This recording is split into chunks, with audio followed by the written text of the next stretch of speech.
అందరికీ నమస్తే, welcome to Q news. నేను రాజు. నేను హేమ. మరి ఈ రోజుల్లో ప్రస్తుతం మనం గత కొద్ది సంవత్సరాలుగా చూస్తే ఎక్కడ చూసినా హత్యలు, మానభంగాలు, మర్డర్లు ఇవైతే జరుగుతూ ఉన్నాయి. మరి మానవ సంబంధాల విలువలు ఎక్కడ పోతున్నాయి? అసలు మనం ఎక్కడ సమాజంలో బతుకుతున్నామా, లేదంటే అడవులలో బ్రతుకుతున్నామా, ఇంతకుముందుకు ఏదైతే పూర్వకాలంలో ఉన్నట్టు అట్లా ఉన్నామా?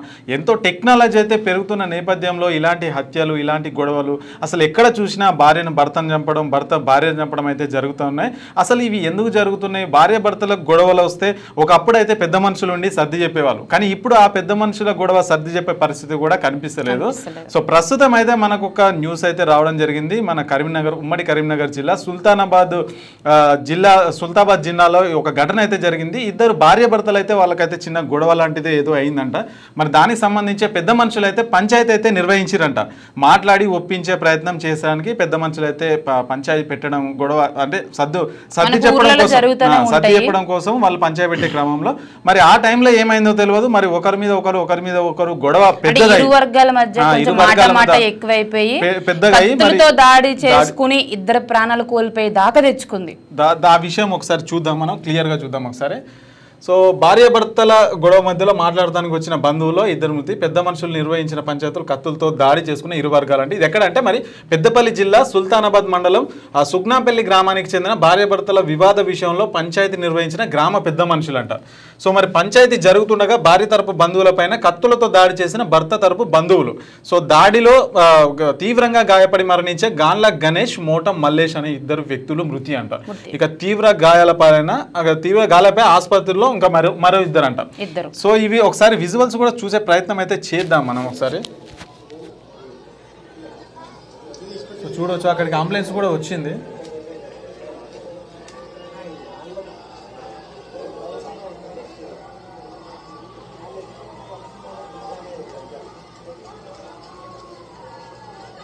పెద్దగా అవ్వదు కదా.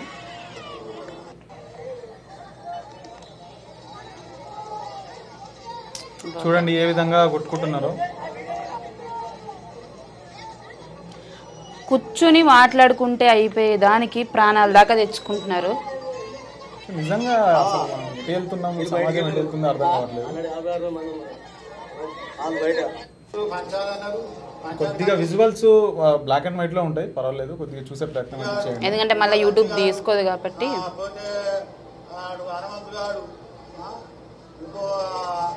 రావాడు వాడు సారు మాకు రవిలో పట్టుకొచ్చి మమ్మల్ని రప్పించారు పోలీసులు పంచాయతీకి రమ్మన్నారు, రప్పించారు. 4 నెలల పొద్దు కాంచారు పిల్లల నుంచి మా వాళ్ళు ఉసురు కోసుకున్నారు. నా కొడుకుని కొట్టి మళ్ళా కొట్టి పెద్ద పంచాయతీ చేసుకున్నారు. దాని వచ్చి రవిలో పట్టుకొచ్చి పోలీసులు పొడి సంపి నా కొడుకులో పోయి సంపి. చూసారు కదా పాపం, పంచాయతీ కానీ వెళ్ళి కూర్చున్నందుకు పాపం ఆయన తల బదలసిపోయింది పాపం, కత్తులతో దాడి. ఫస్ట్ ఒక పెళ్ళైన తర్వాత ఒకవేళ చిన్న చిన్న గొడవలు వచ్చినా, మనస్పర్ధలు వచ్చినా ఇద్దరు ఫస్ట్ కూర్చుని మీరు మాట్లాడుకోవాలి. మీ వల్ల కానప్పుడు ఉంటారు మీ పేరెంట్స్, భర్త వాళ్ళ పేరెంట్స్, భార్య, ఇద్దరు పేరెంట్స్ ఉంటారు, వాళ్ళతో మాట్లాడుకోండి. మాట్లాడుకుని అంతవరకు కాదనుకుంటే కనుక ఇంకా కొన్ని ఉంటాయి. అంతే తప్ప ఇలా కత్తులతో దాడి చేసుకుని ప్రాణాల మీద తెచ్చుకోవడం అనవసరం.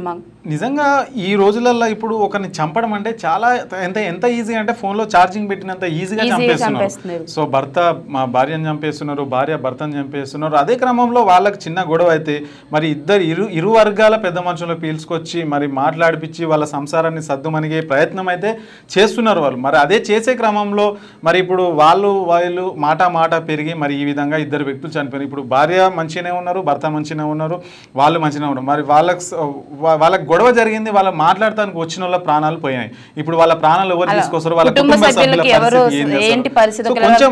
పిల్లలు ఉంటే వాళ్ళ పరిస్థితి ఏంటి? కొంచెం ఆలోచించండి. అసలు కూర్చొని మాట్లాడుకుంటే అయిపోయేదానికి ఈ ప్రాణాలు తీసుకోవడం ఇవన్నీ ఏంటి? అసలు ఇప్పుడు వాళ్ళ ప్రాణాలు పోయినాయి, ఇప్పుడు వాళ్ళు కలిసే ఉంటారు. ఇప్పుడు ప్రాణాలు పోయినాయి, తిరిగి వస్తాయా? తిరిగి రావు. ఇక ముఖ్యంగా భార్య భర్తలకి ఒక అండర్స్టాండింగ్ అనేది లేదు. ఈయన ఒక మాట అంటే ఆవిడ 2 మాటలు అనడం, ఆవిడ 2 అంటే ఈయన 4 అనడం, ఇలా అయిపోతుంది. మొత్తం సమాజం ఎటుపోతుందో కూడా తెలియట్లేదు. అసలు ఇప్పుడు కదా మన అమ్మమ్మల కాలం, అంతెందుకు మన అమ్మల కాలంలో కూడా మనం చూసుకున్నట్లయితే తాగొచ్చి కొట్టినా కూడా 5 నిమిషాలే, తర్వాత మళ్ళీ 3 పిల్లలు ఇద్దరు మంచిగా కలిసి భార్య భర్తలు మంచిగా అన్యోన్యంగా దాంపత్యంగా ఉండేటోళ్ళు. ఇప్పుడు అట్లా కాదు, భర్త కొడితే భార్య కూడా నేను కూడా కొడతా నిన్ను సో కాంప్రమైజింగ్ అనేది అసలు ఇప్పుడు ఎక్కడ కనిపించట్లేదు. సో భర్త అంటే భార్య ఓర్చుకోవడం లేదు, భార్య అంటే భర్త ఓర్చుకోవడం లేదు. మరి ఎవరికి వాళ్ళే యమునా తీరే అంటే మరి ఇలాంటి పరిస్థితులే చూడాల్సి వస్తుంది. మరి ఇంకా ముందు ముందు ఇంకా ఎలాంటి పిల్లలు లేకపోతే ఏం కాదు, మీరు పెళ్లి చేసుకున్నారు కాబట్టి కొట్టుకు సచ్చినా ఏం కాదు. కానీ ఇన్ కేసు మీకు పిల్లలు ఉండుంటే వాళ్ళ పరిస్థితి ఏంటి? మరి ఇవి ముందు ముందు ఎట్లా ముందుకెళ్ళిపోతుందో, ఎట్లా దేనికి దారి తీస్తుందో కూడా తెలియదు. సో మరి ఇదనమాట ఈరోజు హాట్ టాప్. చూస్తూనే ఉండండి క్యూ న్యూస్. అన్నను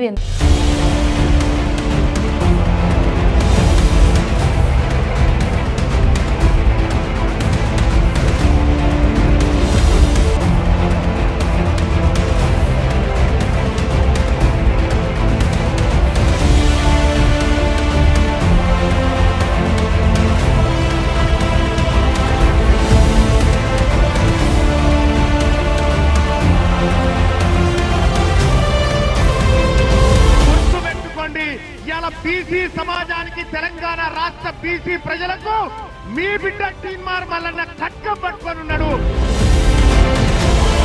నిన్నటి దాకా ఒక లెక్క, ఇయాల్టి నుంచి ఇంకొక లెక్క.